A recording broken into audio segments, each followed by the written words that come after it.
কত পানি রে, ওরে বাবা রে বাবা। আল্লাহ তুমি এক রাতে এত পানি দিছাও আল্লাহ।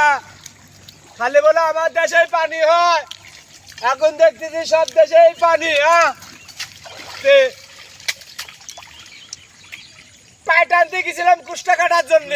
তোমার পায়ে টানতে 10টা, তুমি 5 লিয়া তো 5 টাকা। পায়ে টানে পাইলে কি করবো? 800 টাকা হাজিরি, তা কুষ্টা কাটা কাম কে করতে চায় না।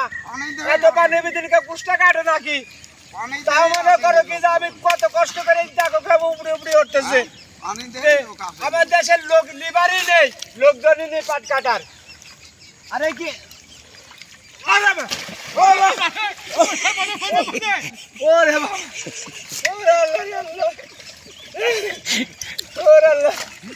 আল্লাহ, আল্লাহ আবার ব্যাগ ব্যাগ করতেছে। বৃষ্টি আবার হবে মনে হয়। আল্লাহ তুমি রহমত করো। আল্লাহ দেখি পাট নাকি ভাই।